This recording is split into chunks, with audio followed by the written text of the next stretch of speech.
Thibaut, tu pètes la forme aujourd'hui, dis-nous Ouais, tout. je suis en forme, je suis en forme. T'es trop chaud là. Bah, forcément, on est en forme parce que hier c'était la journée de repos, donc on a eu le temps de récupérer de mon côté de la défaite. Bah, de notre côté d'ailleurs, parce que tout le monde a perdu. C'était une journée noire, on va pas se mentir. Heureusement, on a gagné au paddle. On a gagné au paddle, donc On a ça éteint la compense concurrence, aussi, mais c'est vraiment tout. Mais aux échecs, on s'est fait détruire. Donc, petite journée de repos hier, on a pu se reposer un peu et j'ai commencé à préparer mon idée pour aujourd'hui. Aujourd'hui, je vais jouer contre un jeune joueur britannique de 14 ans, à 2950. Voilà, comme quoi ça n'arrive pas qu'à moi. Harry Zeng. Il était temps. Un peu comme ça. Et du coup, on va essayer de le surprendre un peu, préparer une mine sur l'espagnol d'échange, une de mes ouvertures favorites. D'ailleurs, il y aura probablement déjà un rod, pas un rod, mais un Kazmutin Skill qui sera sorti sur cette structure, donc je ne vais pas aller le voir. Et donc, je vais essayer de jouer ça aujourd'hui, et voilà, essayer de m'amuser, faire une bonne partie. Ben, on s'amuse toujours, mec. Voilà. Allez, à plus. Ciao. Et salut à tous, et bienvenue pour ce nouveau Road to GM, la ronde 6 du tournoi de CGS. Donc on enchaîne après cette partie perdue ronde 5 contre Marcan Morizzi. Ouais, grosse game. Vous l'avez pas vu, les gars. Ouais, bon, vraiment, pour ceux qui l'ont vu, je spoil un peu, mais vraiment, j'ai été vraiment surclassé pour le coup sur cette partie. Mais très intéressante quand même, d'où la longueur de la précédente vidéo. Mais donc on a enchaîné sur une journée de repos. Parce que à CGS, la particularité du tournoi, c'est qu'il y a une journée de repos. Et du coup, pendant cette journée de repos, j'ai pu préparer un peu plus en détail cette partie que je vais jouer aujourd'hui contre le jeune Harry Zeng, 2248, qui a peut-être 13 ou 14 ans, et qui joue exclusivement E4-5. Donc du coup, j'ai décidé pour cette partie de préparer, et notamment grâce à l'ami... grâce à l'aide de mon ami Rémi Desgraffes, que je remercie, qui était notre colocataire pour le tournoi. On a fait pas mal de blitz d'entraînement en fait sur les différentes lignes que j'ai préparées, et du coup ça m'a pas mal aidé pour compléter mon fichier, prendre de l'expérience, etc. Donc ok, donc rentrons tout de suite dans la partie sans plus attendre. J'envoie le coup E4. Mon adversaire comme prévu joue E5.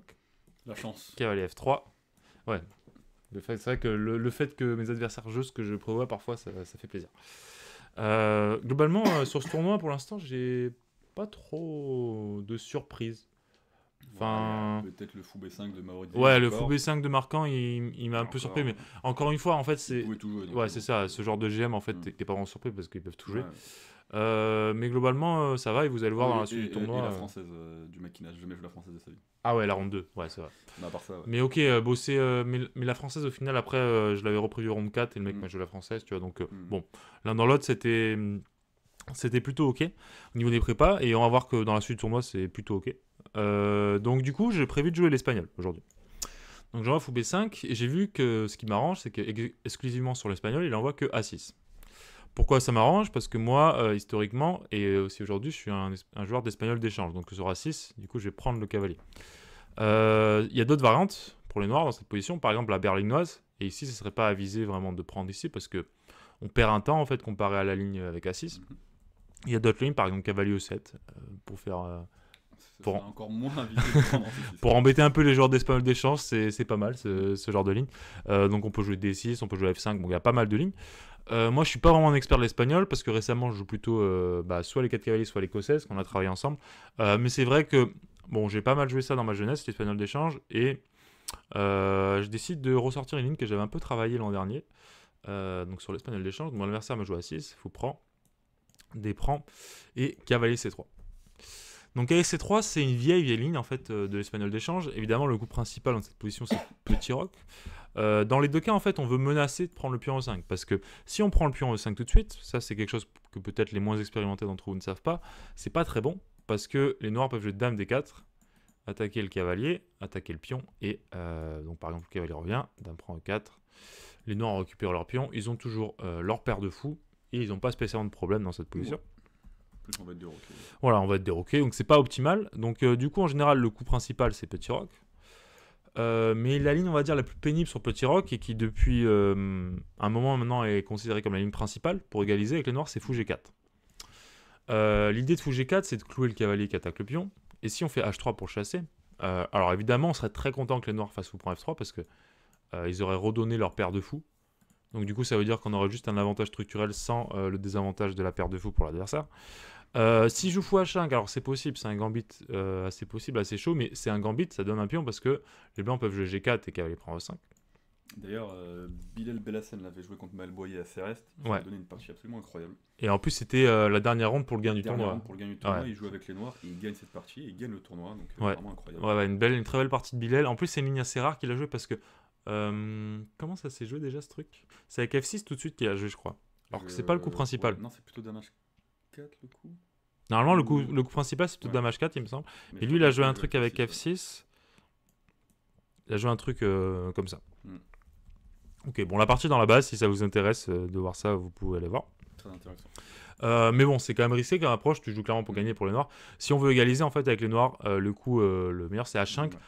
Chose d'ailleurs qu'on a un peu traité avec Fiona dans le 15 minutes un skill sur la structure variante d'échange. Si vous l'avez pas vu, c'est une bonne introduction sur ce type de structure. Et effectivement, on peut pas prendre le fou parce que la dame va venir ici au prochain coup si le cavalier bouge et mater. Par exemple, dame H4, menace mat, F3 pour fuir et Terminus. G3 on contrôle la case et mat au prochain.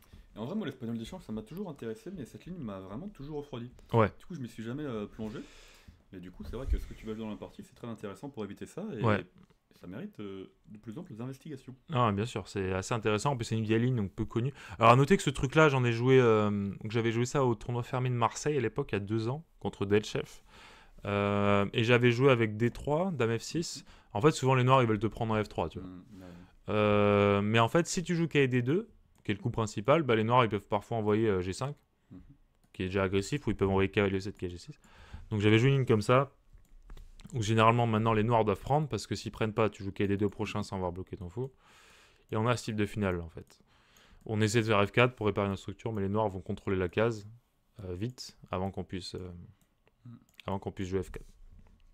Donc ok, on a ce type de position. Généralement, c'est plutôt égal.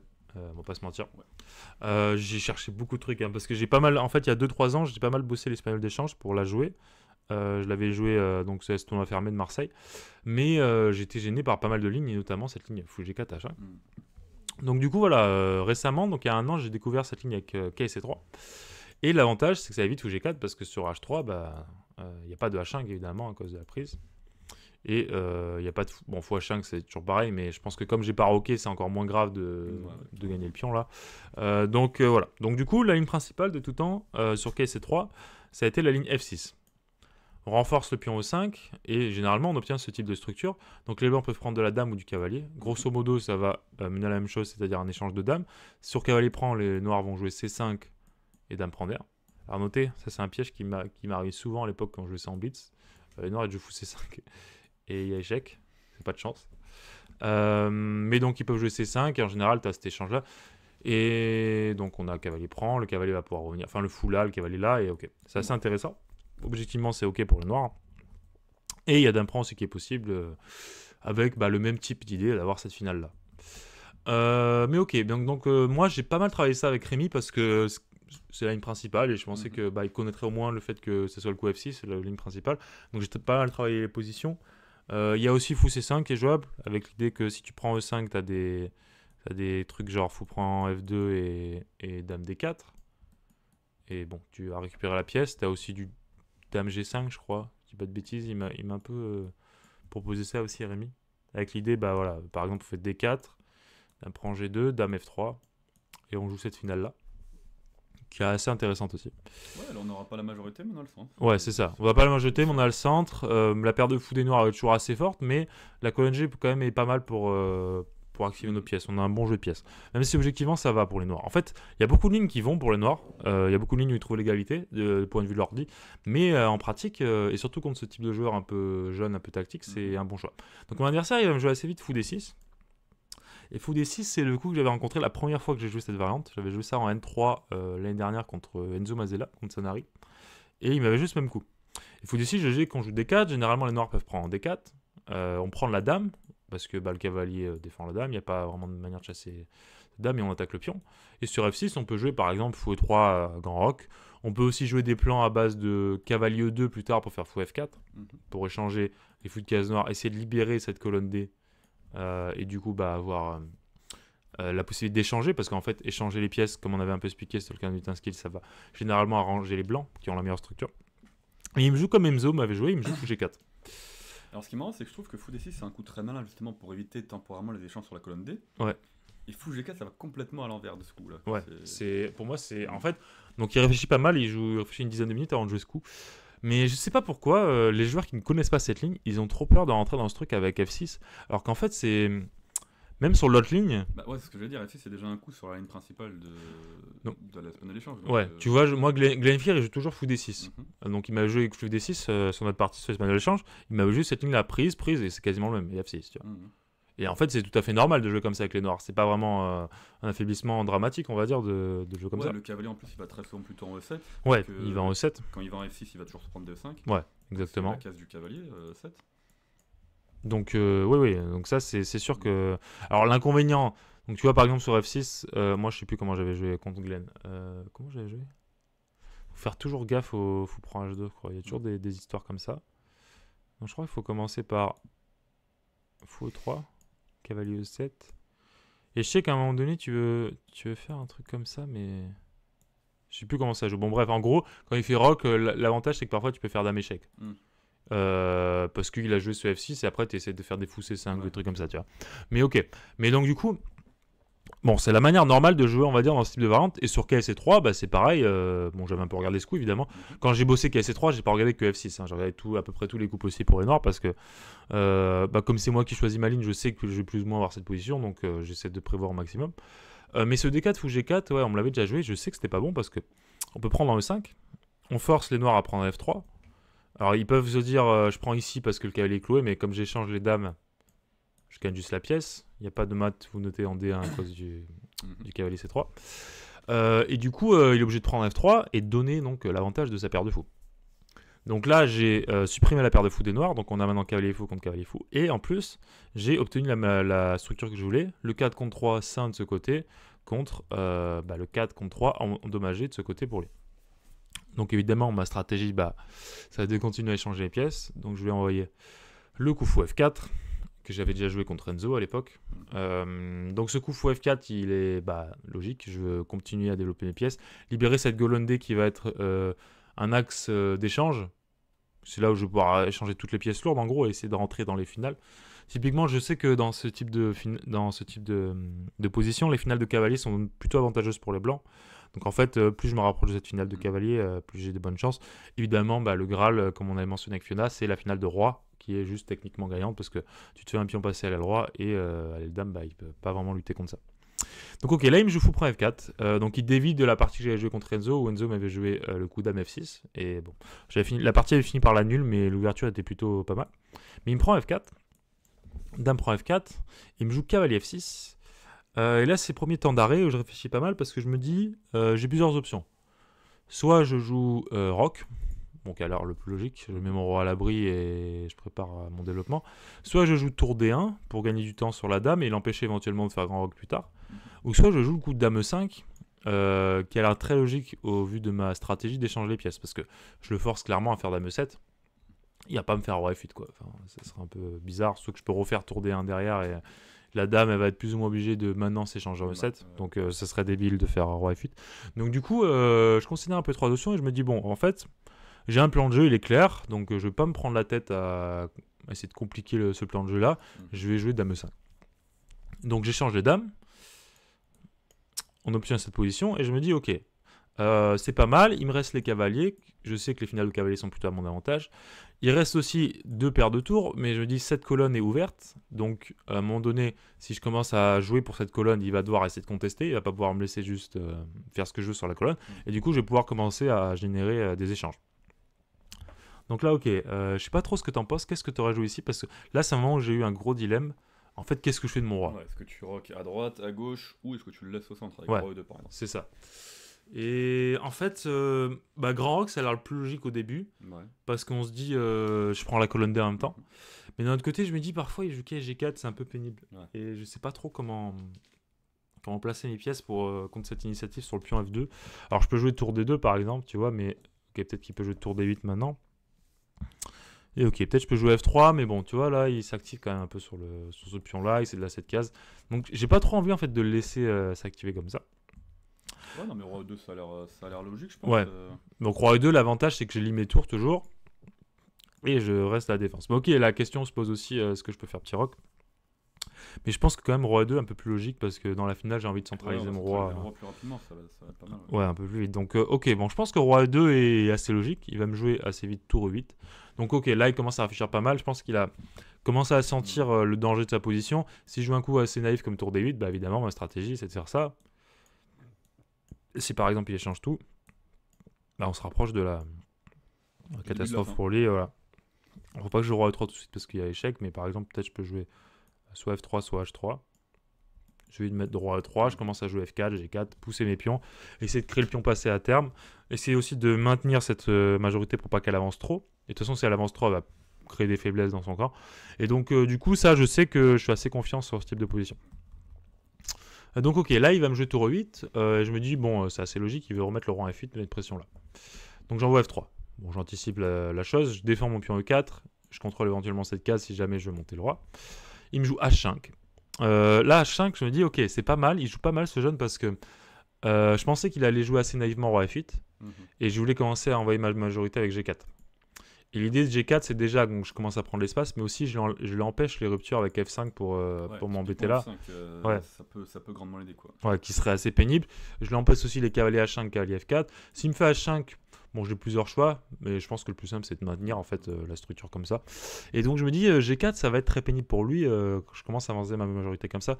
En fait, la veille, donc du coup, donc déjà j'ai préparé un peu la théorie, mais aussi je me suis inspiré d'un joueur qui s'appelle Rosantalis.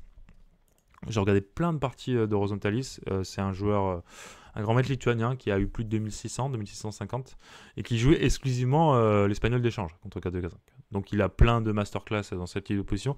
Et j'ai remarqué que souvent, quand il avançait sa majorité, surtout dans ces positions où il restait tour cavalier, parce que forcément il en a eu plein des comme ça, il poussait souvent le pion G en premier.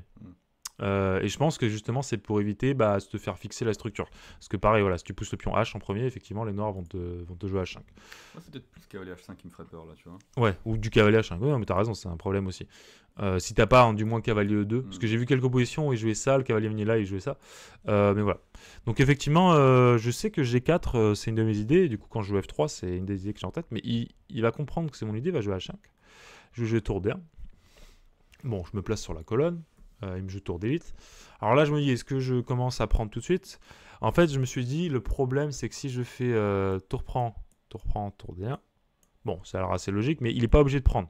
Pour moi, il peut revenir là, et j'avais peur qu'à une seule tour, il me fasse du G5, G4, et que ça soit lui qui s'active sur la colonne G. Donc, ok, je pense que c'est jouable pour moi, ça, mais j'ai préféré jouer le coup G3 ici.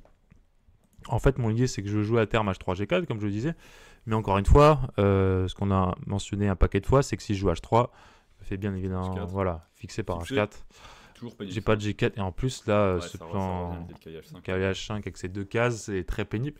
Donc évidemment, je dois commencer par G3 pour commencer à pousser ma majorité. Donc il me joue cavalier D7. Bon, encore une fois, hein, je répète, mais s'il fait ça, on obtient ce qu'on veut. On commence à monter la majorité. Donc il me fait cavalier D7. J'envoie B3. Donc un coup prophylactique pour en fait essayer de monter le roi en E3 quand il va venir là ou là. Sans se prendre cavalier C4 échec. Clairement là en jouant cavalier D7 il vise potentiellement une de ces deux cases et donc cette case. Et moi comme j'ai envie de centraliser mon roi il faut que je contrôle cette case. Donc B3 ça me semble assez logique dans la partie. Il me joue cavalier C5 du coup. Bon forcément s'il vient là maintenant une deuxième idée c'est que je peux faire F4. J'ai pris cette case et s'il vient là je vais continuer à le repousser petit à petit. Ouais, c'est pour ça que t'as pas fait roi E3 d'abord, parce que si tu fais roi E3, cavalier C5, enfin cavalier B6 et B3, enfin si tu te dis que tu fais B3 après, là t'es plus à temps là. Oui, et là peut-être il peut jouer du G5 pour un peu liquider et ouvrir la colonne G, tu vois, ça peut être intéressant. Donc en fait, effectivement, je pense que B3 c'est un bon coup prophylactique. Il me joue cavalier C5. Donc ok, je comprends qu'il veut a priori revenir sur cette case, mais je me dis, bon, roi E3, ça peut pas être un mauvais coup. Je centralise mon roi, je contrôle la case éventuellement sur laquelle vous voulez rebondir. Et il va me jouer tour D6. Et on est toujours sur le type de coup que à chaque fois j'anticipe pas, j'en ai parlé plusieurs fois sur la chaîne, mais effectivement, quand il y a ce vis-à-vis sur la colonne, je sais pas pourquoi, j'ai un blind spot. Bon, Ben n'est pas là, on peut parler un petit peu anglais. Mais j'ai un blind spot, j'anticipe pas trop les coups où la tour s'arrête au milieu. Ouais, carrément. Alors c'est pas dramatique, mais en fait l'idée des noirs c'est quoi? C'est que maintenant si je prends la tour, il fait ses prends. Donc en fait, j'ai un peu regretté à ce moment-là. Je me dis, merde, peut-être que j'aurais dû manger avant qu'il me fasse ça, tu vois. Peut-être que par exemple, à ce moment-là, j'aurais dû prendre, et tout de suite rentrer dans ce truc, en fait. Et ok, s'il part maintenant, là, je centralise mon roi, etc. Le G5, G4, maintenant, il a moins d'intérêt, étant donné que je pourrais toujours répondre par F4, et son cavalier est moins bien placé pour ça aussi. Donc, en fait... S'il fait tour D6 quand même, après avoir échangé une paire. Ouais, il peut, bien sûr. Mais est-ce que maintenant, j'ai pas l'option de faire E5? Alors, je sais pas si je peux le faire tout de suite. C'est un peu risqué, il aura tour E6 et F6. Peut-être que je peux jouer roi E3 et avoir la même stratégie, je mets la tour en D4. Ouais, voilà. Ça peut être malin. Ou juste je vais jouer peut-être E5 au prochain. Ok, s'il fait cavalier E6, admettons. E5. Je pense que ça, maintenant, ça doit être ok. Prise. Je vais mettre le pion F4. Ouais, okay. Et je vais commencer à avancer ma majorité. Petit à petit, je vais envoyer H3, G4 pour progresser. Donc ok, ça, je pense que c'est mieux en fait d'échanger la paire de tours tout de suite. Je rate un peu cette idée tour D6. Donc bien joué, mon adversaire. Je joue B4. Je décide de chasser son cavalier, qui est un peu pénible. Et parfois, je me dis, le fait de libérer cette case E4, parce que le cavalier contrôle la case E4, ça peut me permettre de faire E5 et d'avoir le cavalier qui se transfère sur E4. Ouais, puis s'il joue cavalier E6, il prend la case pour la tour qui t'embête ouais, avec 5 tours. Tout à fait. Effectivement, c'est pour ça, et c'est une des raisons, s'il fait ça, maintenant je peux jouer E5. Il peut pas faire tour E6 pour clever mon pion, donc il doit plus ou moins échanger. Et en plus, au prochain coup, je vais aller jouer F4, qui menace F5 pour chasser ce cavalier. Si par exemple, donc, je vais juste montrer comment je compte progresser. Donc là, il me joue G6, il me dit je le bloque sur les cases. Là, j'ai plein d'options intéressantes. Déjà, je pense que la première option, c'est de faire cavalier E4 pour un peu toucher toutes les cases. À noter que je peux faire très souvent un chantage à l'échange, parce que comme on en a parlé, quasiment toutes les finales de roi vont gagner les doigts dans le nez. Donc dès que je propose l'échange des cavaliers, si ça casse pas ma structure, a priori ça va proposer une finale gagnante pour moi. Et sinon, mon plan c'est de faire H3, G4, il prend, F5 et continuer à avancer, me créer un pion passé. Donc clairement c'est mon plan. Mais du coup il me fait KD7, c'est bien joué parce qu'il contrôle la case de 5. Donc j'envoie F4. Je me dis je veux réitérer cette idée-là. Il joue cavalier B6. Alors j'avais vu ce coup. Il peut revenir sur cette case. Effectivement, maintenant que j'ai joué B4, je contrôle plus la case C4. Mais c'est pas dramatique parce que j'ai pas non plus. J'ai pas de pion en l'air une fois qu'il joue case C4 ou quoi. Donc je me dis, ok, je joue E5. Je continue mon plan. Pourquoi il jouait pas F6 pour empêcher E5? Parce que ça a l'air quand même très embêtant. Ouais, c'est peut-être une idée, t'as raison. Comment j'aurais fait encore beaucoup de cases, mais bon. Non, t'as raison, c'est assez logique. Est-ce que je peux jouer cavalier A4? Parce que maintenant, voyons, si je fais ça... Alors déjà, j'aurais du KC5, mais peut-être je peux prendre aussi. Et jouer... En fait, j'ai regardé aussi des parties de Horizontal League où il rentre dans les finales de tour. Et même les finales de tour, elles sont très pony pour lui. Parce qu'encore une fois, tu as toujours ce chantage à l'échange, ce qui fait que ta tour peut s'activer souvent plus facilement que la sienne. Donc ça, je pense que j'ai des bonnes chances, en fait. Pratiques, du moins. Bon, je pense que l'ordi, il nous dit... Ouais, non, bien sûr, mais... Tiens, qu'est-ce qu'il nous dit l'ordi dans cette pause? Je pense qu'il donne quand même un avantage blanc, à mon avis. Tu vois, il donne un léger avantage blanc à 0,30. Donc c'est quand même significatif. Parce que c'est finale de tour avec matériel légal. Donc ok, ça c'est peut-être une option cavalier à 4. Mais sinon, comment je peux jouer? T'as raison. Alors parfois, j'avoue que si je joue F5, il va prendre la case de 5. Mais je me dis parfois F5, quand même, c'est un gros problème positionnel pour lui. Parce que si j'arrive à faire ça, tu vois. Peut-être je peux jouer cavalier 2 là. Cavalier 2 en préparation peut-être. Ouais, et aussi pour venir là et là en fait. J'ai pas pensé à ça. Maintenant KB6, ouais. Mais maintenant, ah oui, parce que tu vas faire échec. Et revenir là si je fais F5. Donc je fais tour D4. On a cette même idée là. S'il fait tour D8, je me remets là. Ah, il peut faire échec maintenant. Il peut faire échec maintenant, mais bon, je pars en F2, en F3, je sais pas. F3, c'est pareil. Bon, je vais continuer petit à petit. Je pense que au pire, si j'arrive pas à percer tout de suite au centre, je fais H3, G4 et j'envoie. Souvent, une idée H3, G4, une fois qu'on a échangé, c'est de faire aussi peut-être G5 pour un peu libérer ce pion. Ok, intéressant. Donc, ok. Donc, du coup, il me joue. Voilà, il me joue cavalier B6, il me joue pas F6. Je joue E5.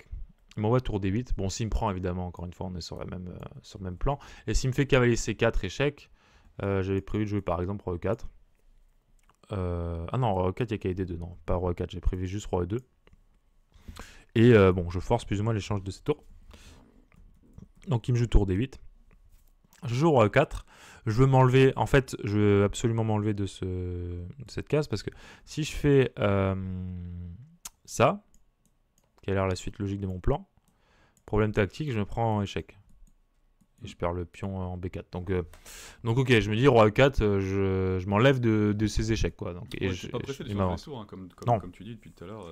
En fait, contrôle la colonne D. C'est ça. Et puis maintenant, la seule manière pour lui d'éviter d'échanger des tours, c'est de quitter la colonne D et donc de partir sur une colonne fermée. Donc franchement, là, je peux clairement maintenir ça. Roi 4 aussi, l'intérêt, c'est que je lui empêche le transfert ici. Parce que parfois, il menace, en fait, par exemple, pour montrer, si je joue alors à 3, c'est un mauvais coup, mais si je joue H3, il peut faire échec. Je suis obligé d'échanger et me faire ça. Et ça, c'est très pénible.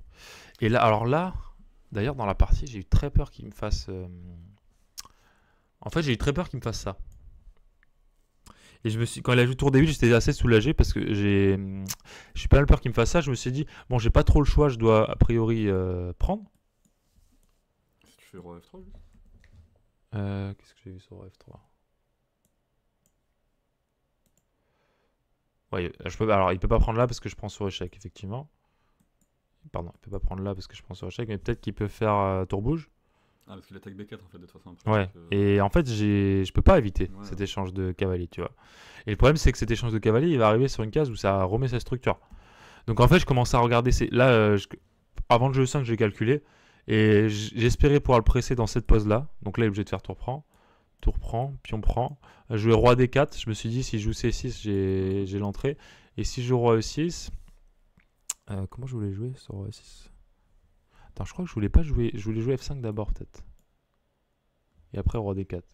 Mais bon, F5, il a G6 qui est pénible. Là. Donc roi D4, roi E6. Là, objectivement, je pense que c'était plus ou moins égal ce truc. Si je fais tour F1, il fait G6. Donc je peux commencer à jouer ma structure, mais bon. C'est pas. Vous voyez, c'est pas. Ouais, puis là, peut-être qu'il peut faire tour H8, t'empêcher G4 ou les trucs. Ouais, non, mais de toute façon, la finale de tour sans avantage structurel, il y a très peu de chance. Je vais demander quand même à notre ami de la Silicon, mais effectivement, c'est égal cette position. Ah, là, il met gros avantage blanc avant H3. Mais tour F1, G6. Ah, joli comme plan, et tour F3. Ah, ça, c'est instructif. Tu pouvais passer par C3 éventuellement, mais... Ouais, tour F1. Donc tour F1 menace F5 échec, G6 forcé, tour F3. Éventuellement venir en C3 pour forcer le pion à avancer, faire ça. Et sinon, il se dit aussi parfois juste je prends l'espace à la dame petit à petit. Et c'est vrai que les blancs ont plus d'espace un peu. Bah l'ordi adore l'espace de toute façon, donc il va être très content de cette position, bien sûr. Mais... Donc ok, bon, j'ai quand même évalué dans la partie que c'est léger avantage blanc. Mais c'est ce qui m'inquiétait le plus parce que je me suis dit, sans les cavaliers, je perds pas mal de chances de gain. Mais en fait, je vois rien de mieux que E5 dans cette poste parce que si je le laisse faire KC4 échec et tour D8, il peut m'embêter en fait sur la case D2. C'est un peu le problème.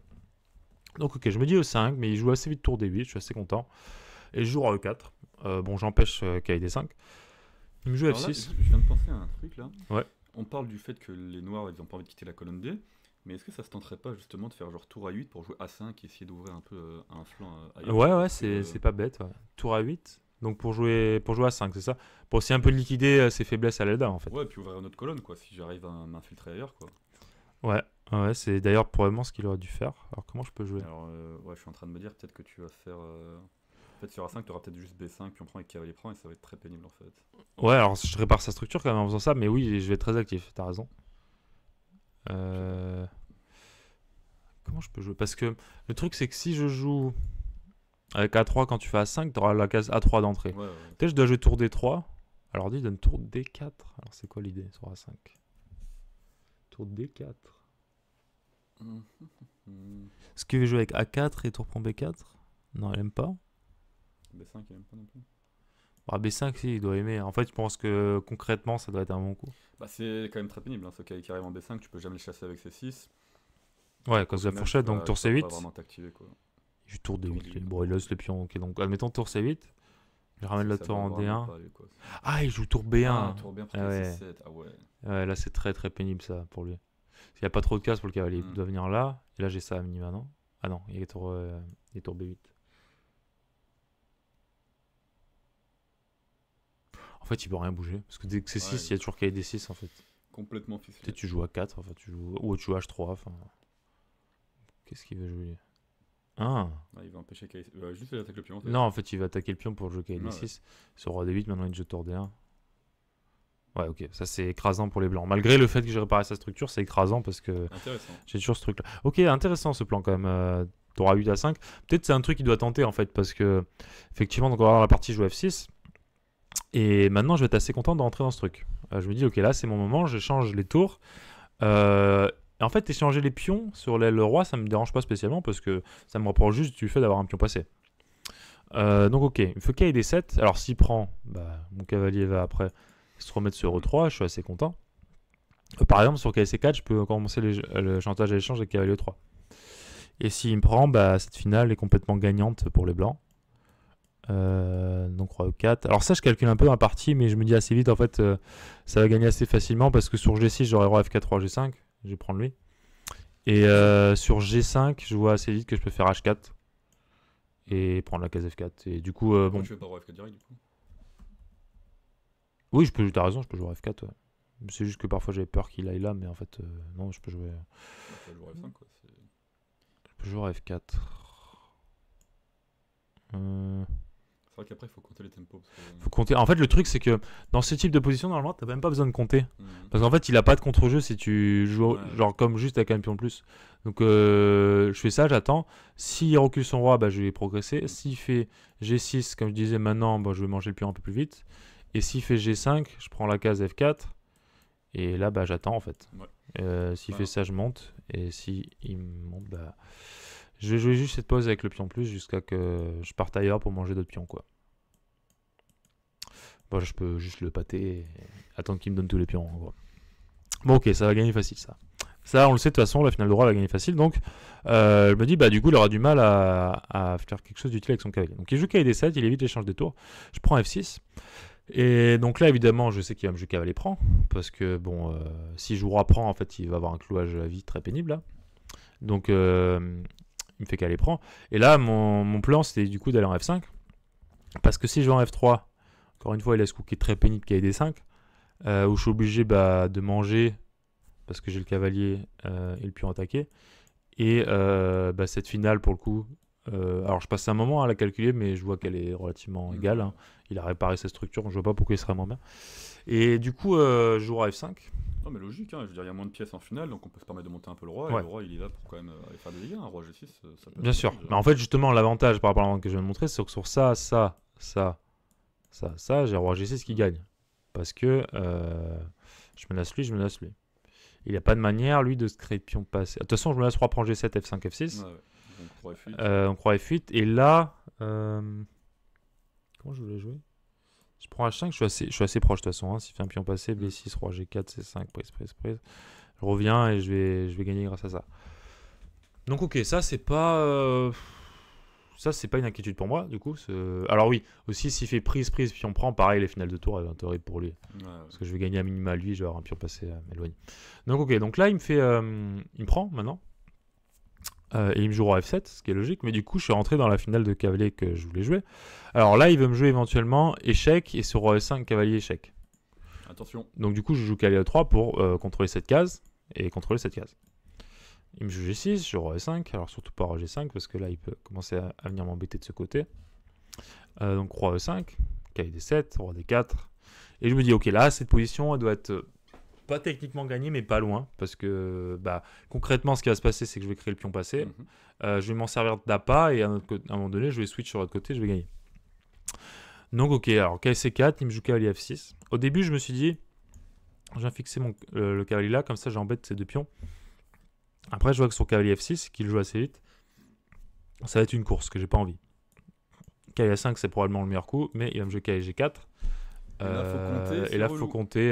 On n'aime pas compter sur la chaîne, donc effectivement, c'est relou. Alors peut-être que H4, c'est encore ok, tu vois. L'idée, c'est que H3, déjà, il a cavalier F2, H4, cavalier H1. Et H4, je me suis dit, qu'est-ce que j'ai vu sur H4 ? J'ai un truc qui m'embêtait là. Je crois qu'il jouait. Comment il jouait déjà? Je crois qu'il jouait ça et qu'il rentrait le roi et il fallait que je calcule et tout. J'avais pas envie de calculer. Encore une fois, dans ce genre de position, je me dis, j'ai pas besoin de calculer normalement. Si je fais attention, je lui laisse pas de contre-jeu et j'avance tout seul. Donc ok, je reviens une fois. En plus, je répète un peu avant le 40e. Je joue H3. Bon, je commence à avancer ma majorité. G4, bon, le plan est logique. F6, C4. Alors oui, donc une fois que j'ai commencé à avoir mon 2 contre 1, je sais qu'à tout moment je peux faire le pion passer. Maintenant, c'est important que je fixe les pions de ce côté pour plus qu'ils puissent jamais bouger. Donc je joue C4, je prends aussi la case éventuellement pour le cavalier. Je joue KD7, je joue C5, très très important comme coup parce que si je laisse faire C5 échec, je répare complètement sa structure. Par exemple, si je suis un peu naïf, je joue A4, C5 échec. Si je bouge le roi, il va prendre là dédoublé, à tes souhaits. Et si je prends là, cavalier prend, pareil, il a dédoublé ses pions. Donc là, évidemment, coup très instructif, je pense, il faut absolument jouer C5 pour fixer les 2 pions doublés. On lui prend tout. On lui prend tout. Et il me joue A5 un peu en panique, là, juste avant le 40e. Bon, il sent que s'il fait rien, il va perdre. En plus, j'ai une des idées de C5, c'est de jouer par fois KC4. Le forcer... Pardon, je vais y arriver. Attends, j'enlève. Voilà. T'as pas appuyé sur la ouais. Donc, une idée, c'est de faire KC4, mettre la pression là, le forcer à faire B5 et cavalier A5, tu vois. Et bon, là, il est finito. Ou cavalier E5, encore plus fort. Ouais, donc ça va gagner. Du coup, il me joue A5. Je pense qu'il se dit, si jamais je joue A3, bah, il a le temps d'échanger pas mal de pions. Probablement qu'il a plus de chances de nul en échangeant un maximum de pions. Ça, c'est une bonne méthode de défense. Mais je vois que sur A5, je peux juste prendre, en fait. Je vois ça assez vite. Et bon, là, je me dis, bah, a priori, c'est dans la poche. S'il prend là, maintenant, je joue le coup A4 pour fixer la faiblesse. Pour fixer la faiblesse et cavalier C4, cavalier prend A5, arrive. Imparable. Et s'il me prend en C5 du cavalier, là, je me dis, pareil, je joue cavalier C4. Et il est embêté. Parce que je menace ici. Il ne peut pas prendre mon pion parce que le cavalier est en l'air. Il n'a pas d'échec grâce à ce pion A2, ça c'est important. Et s'il bouge le cavalier pour défendre son pion B6, maintenant j'ai A6. Et je fais dame. Juste. Je ne peux pas m'empêcher B5, A7. Je contrôle la case du cavalier, donc c'est dame. Donc ok, donc là je me dis, bah, il est obligé de faire un pion prend, échec. Et bon, évidemment, il y a des pions triplés. Moi j'ai le pion passé éloigné. C'est... On en parle souvent aussi, mais pion tour contre un cavalier, c'est très très dur à défendre. Ouais, c'est quasiment impossible. On a 2, quoi, donc c'est horrible. C'est quasiment impossible, effectivement. Donc bon, là je me dis, a priori, ça devrait aller. Donc j'essaie de rester vigilant, mais ok, roi C4, roi D6. Alors là j'imagine tout un concept pour le faire zugzang, en fait. Bon, il n'y a pas que ce coup-là qui gagne, mais en gros je sais qu'il va me faire échec, je vais repartir. Donc ce qui se passe, KB6, je repars. Je menace l'échec pour échanger et gagner tout de suite. Donc il me refait KC8 pour contrôler la case A7. Et là, je joue KC4 échec et A4. Mon idée, c'est que je veux... Donc en fait, je vais attendre qu'il bouge le cavalier. Si il bouge le cavalier, je pourrais avoir la case C4 pour mon roi, sans me prendre un échec. Et l'autre idée de A4, c'est que si le cavalier vient en A7, je contrôle la case B5. Donc il vient en A7, je fais échec, et je joue roi C4. Là déjà, il est quasiment zugzang, parce que s'il bouge le roi, il perd le pion. Et s'il bouge le cavalier, ce que j'avais prévu, je joue à 5 et je lui empêche maintenant de faire échec. Bon, du coup on se dit, on ne sait pas trop ce qui peut se passer, cavalier à 7, je transfère le cavalier pour venir faire un échec et prendre le pion. Je propose l'échange, évidemment, encore une fois, si l'échange, je fais juste dame, à cause de ce mur de pion là qui empêche de revenir. C'est quand même pas de chance. Donc du coup il revient en A7, je fais échec, je prends le pion. Et là, je me dis... j'ai 2 pions de plus, je vois pas trop pourquoi il continue à jouer. Mais ok, je joue roi D5. Cavalier E2. F5, prise. Je me dis, bon, j'ai le pion passé loin de ce côté, j'ai les pions passés de ce côté. Je vais juste essayer de consolider ce pion-là, ou ce pion-là. Et après, avec mon roi et mon pion, gagner son cavalier et gagner la partie. Et donc, ok, je me dis, cavalier F4, je joue roi C6, roi B8. Et là, je me dis, ok, peut-être le plus simple pour gagner, pour qu'il abandonne le plus vite, c'est de donner le pion A pour prendre le pion C, d'avoir le cavalier en B3 qui défend en A5, et avec le roi et le pion, gagner son cavalier, et après, une fois que j'ai gagné le cavalier, gagner de l'autre côté, quoi, avec le cavalier et le pion. Donc je me dis, ok, là, j'ai 45 minutes à pendule, je joue tempo cavalier B3, cavalier H5, bon, je me dis, ok, je sais pas trop ce qu'il fait, il veut revenir pour bloquer, quoi, et j'envoie A7. Et c'est, on va dire, c'est le genre de leçon qu'on apprend de la manière forte, de la manière dure, parce que j'aurais dû prendre mon temps et voir ce que voulait faire mon adversaire. A7, alors c'est pas encore l'heure décisive A7, mais disons que ça va avec mon prochain coup, c'est une heure décisive. Donc roi prend C7. Je me suis dit, il n'y a aucun problème dans cette position parce que Le pion protégé. Je vais ramener le roi ici. Pousser le pion. Gagner le cavalier. Comme le cavalier est derrière le pion, dès qu'il veut aller manger mon cavalier, je peux pousser le pion. Donc je me dis, bon, c'est terminé. En fait, je le regarde et j'attends de voir est-ce que tu abandonnes. Tu vois. Il me regarde et il me joue OK, G7. Et je me dis, ok, pas mal, il a la ressource quand même. Pas mal le kid là. Pas mal le kid. Si je joue F6, il veut cavalier 8. Tu vois, je me dis, c'est très malin. Marlou. C'est malin. Donc je regarde, je dis, ok, bon, je joue KD4. Et quand je vois que je joue KD4, je dis, mais attends, mais KD4, en fait, il prend. Et roi 6. Le drame. Et sans pion, c'est fini. Donc là, je commence à péter un câble. Je me dis non mais c'est pas possible d'avoir raté cette position qui en plus une partie qui est très bien construite, tu vois. Là je joue à 45 minutes un coup qui gaffe en un coup. Là, même si tu as donné le pion à 7, c'est encore tout à fait là c'est encore gagnant en fait si tu joues par exemple KC5 tu contrôles donc la case et ok en fait c'est la seule case en C7 où je me fais trick le pion. Parce qu'il y a ce cavalier 8 à la fin. Si le roi est en C6, la case G7, je joue juste F6 et c'est terminé, tu vois. Donc, bon, là, c'est une énorme gaffe. Je sais pas quoi vous dire, les amis, c'est très décevant. Peut-être décevant pour vous, mais surtout pour moi, là, sur le moment, j'avoue que... bon, tu es venu me voir, j'étais pas très fier, là. Non, parce qu'en plus, moi, j'ai fini depuis très longtemps ma partie. Ouais. Et moi, déjà, quand j'arrive, t'étais déjà dans la finale de cavalier complètement gagnante, quoi. Ouais. Donc, j'attends... un quart d'heure, une demi-heure, une heure, je me dis qu'est-ce qui se passe, je reviens voir, je me dis pourquoi il abandonne pas le Kolai. Puis je reviens encore une demi-heure après et j'arrive dans cette position. Après, roi prend C7, G7. Et G7. Et là, je fais ouh. Et là, j'ai passé peut-être 20 minutes à juste me lamenter sur mon sort, en mode de me prendre la tête dans les mains, mais c'est pas possible d'être aussi nul, quoi. Enfin... J'ai passé 20 minutes à me dire comment je vais faire pour le réconforter. il va péter un câble, il va partir, il va me dire ramène-moi à Marseille, j'en peux plus. C'est une dingue... Non, mais là, c'est une dinguerie parce que. Ouais. Alors, en plus. Ça fait très mal psychologiquement parce que je viens de perdre la partie d'avant, mais je me suis bien remobilisé pendant la journée de repos et tout. J'ai préparé cette ligne, j'ai bien construit ma partie. C'était, je pense, la partie parfaite contre ce type de joueur, dominé, on va dire, stratégiquement, qui n'a pas trop compris que le danger de sa position. Et je me prends un piège de blitz en un coup, en fait, alors que j'ai 45 minutes à la pendule. Donc ok, bon, au bout d'un moment, je me résigne à jouer F6. Bon, sur KD4, comme je vous l'ai dit. Il y a roi A6, roi prend A5. Et donc je me résigne à jouer F6, il me prend le pion. Et je me dis, bon, on sait jamais, s'il a choum, il me donne son cavalier, j'en sais rien. En fait, je peux même pas espérer échanger les cavaliers parce que le pion A, c'est tout le temps nul. Donc il n'y a aucune chance. Et bon, il va vite juste venir me bouffer le pion. Le salaud. Ce qui est relativement efficace. Et du coup, on va faire nul. Donc voilà. Donc malheureusement, nul dans cette partie de la 6e ronde de CGS. On est à 4 sur 6.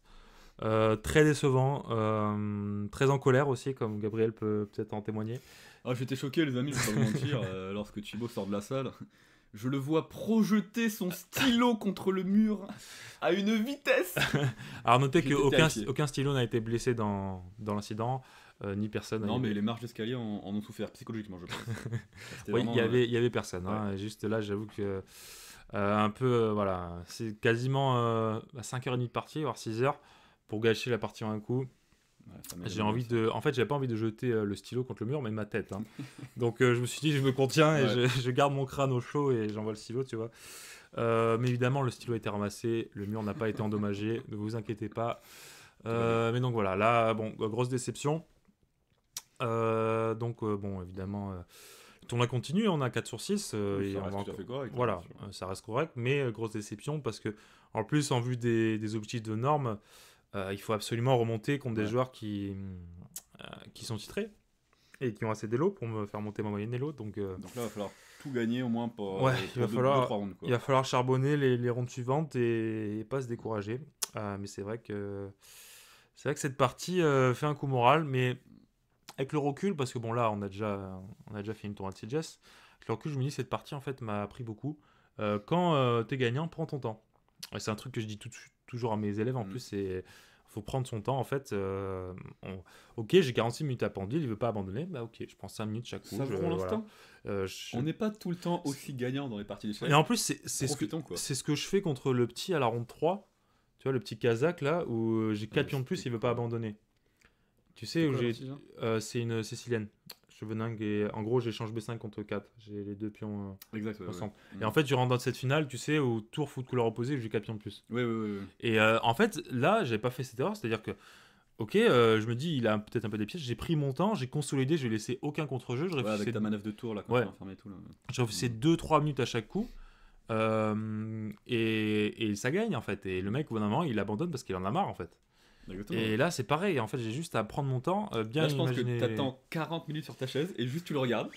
À un moment donné, il va juste partir. Non, mais bon, après, sans vouloir le provoquer ou quoi, juste prendre mon temps pour vérifier les ressorts adverses, surtout quand j'ai le temps à la pendule. Là, c'est une énorme erreur de ma part. Non, puis comme tu dis, si le mec il abandonne pas, c'est qu'il attend peut-être un trick dans sa position. Ouais. Alors parfois les mecs jouent par inertie, tu vois, parce qu'ils veulent pas abandonner. Et je me dis, bon, en fait, je me suis dit clairement c'était ça. Sur sa tête, je voyais qu'il était dégoûté, mais après, c'était peut-être un peu du bluff. Peut-être qu'il a imprévu. Le mec qu'il avait prévu ce trick, je sais pas. Je pense pas qu'il avait prévu dès le début de la finale, tu vois. Non, mais en plus, t'es en aucun cas obligé de jouer A7 3 prend C7. Donc c'est pas comme s'il se dit oh là là. Il s'est dit au cas où cette patate de français joue ça, et il avait raison.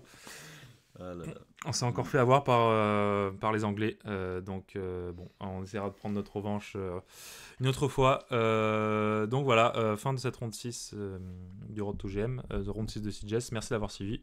La ronde suivante, on jouera contre un joueur sur la bannière de la FIDE, mais jeu russe, je crois, à 2200 Elo avec le noir. C'est un jeune aussi encore ? Non, c'est un joueur à la quarantaine. Okay. Je vous présenterai un peu plus le joueur dans la prochaine vidéo. Allez, salut à tous, à bientôt sur les Fous du Sud. Ciao.